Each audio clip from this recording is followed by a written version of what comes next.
بسم اللہ الرحمن الرحیم۔ 30 سال کا طویل عرصہ گزارنے کے بعد جب ندیم اپنے گاؤں واپس آیا تو اس کی حیرت کی انتہا نہ رہی۔ کچے مکانوں کی جگہ پکی کوٹھیاں، گاؤں کی سڑکیں پختہ، ہر گھر میں گیس اور بجلی کا کنیکشن، سائیکلوں کی جگہ موٹر بائک اور کاریں، کھیتی باڑی کی خاطر استعمال ہونے والے بیلوں کی جگہ جدید مشینری۔ ثابت ہوا کہ زمانے کے ساتھ ساتھ اس کے گاؤں نے بھی ترقی کر لی ہے۔ جہاں دور دور تک کسی مدرسے یا اسکول کے نشانات نظر نہیں آتے تھے، اب گاؤں میں ہر مسلک کی ایک ایک مسجد اور 7 مدرسہ، دنیاوی تعلیم کے لیے لڑکیوں اور لڑکوں کے لیے الگ الگ مڈل سکولز بچوں کو تعلیمی زیور سے آراستہ کر رہے تھے۔ ہر طرف خوشحالی کی لہر تھی، تبدیلی زوروں پر تھی۔ بچوں کو تعلیم حاصل کرنے کے لیے شہر نہیں جانا پڑتا تھا۔ یہ بھی سننے میں آیا کہ گاؤں والے ہائی سکولز کا بھی مطالبہ کر رہے تھے، مطلب کہ ہر طرح کا شعور اجاگر ہو چکا تھا۔ ندیم جاپان سے آنے کے بعد فارغ ہی تھا۔ وہ صبح ناشتے سے فارغ ہو کر اخبار بغل میں دبائے گاؤں کی سیر کو نکل پڑتا۔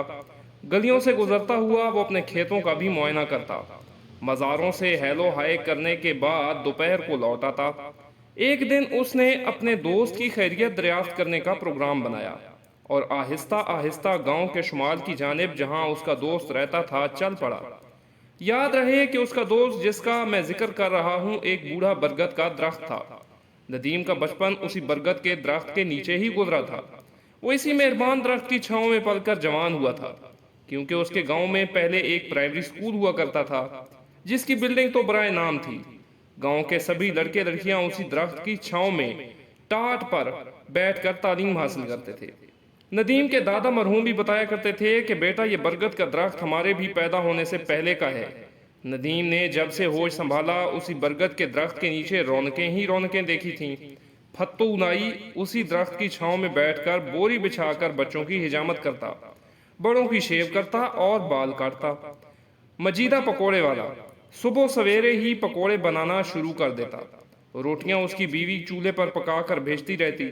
اس زمانے میں نان کہاں ہوتے تھے، یہ تو اس زمانے کی خوراک ہے۔ عمران لاٹو کی دکان بھی ایک طرف ہوا کرتی تھی۔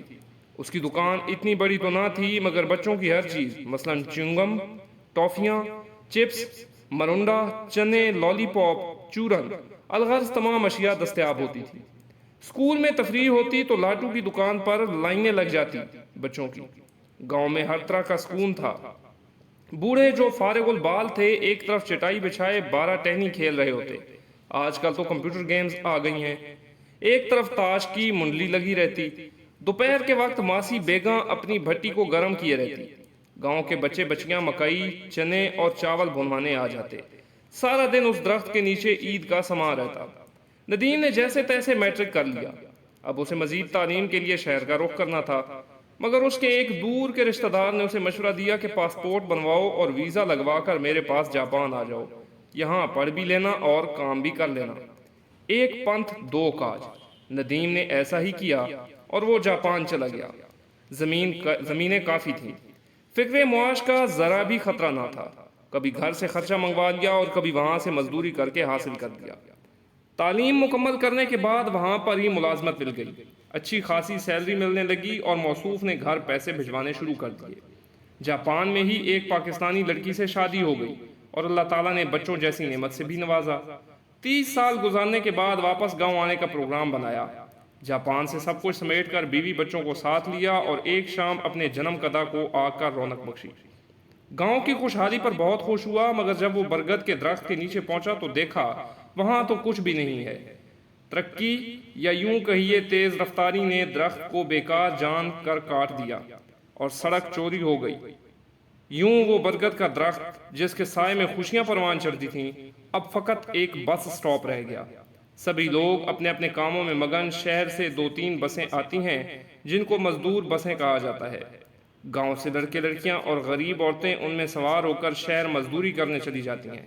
مختلف فیکٹریوں میں کام کر کے شام کو انہی بسوں پر لوگ واپس آ جاتے ہیں۔ گاؤں میں آنے والی تبدیلی نے گاؤں کے ہر فرد کو ایک مشین کی مانند بنا دیا ہے۔ ندیم بچپن کی یادوں کے تازہ زخم لیے بوجھل قدموں کے ساتھ برگد کے درخت کی خالی جگہ پر حزن و یاس کی نگاہیں ڈالتے ہوئے لوگوں سے اپنی آنکھوں کو چھپاتے ہوئے گھر کی طرف لوٹ آیا۔ ان گنت یادوں کے طوفانوں نے اس کے اندر ہلچل مچا رکھی تھی۔ رات گئے تک وہ اس طوفان سے نکلنے کی ناکام کوشش کرتا رہا، پھر نہ جانے کب اس کی آنکھ لگ گئی اور وہ نیند کی وادی میں چلا گیا۔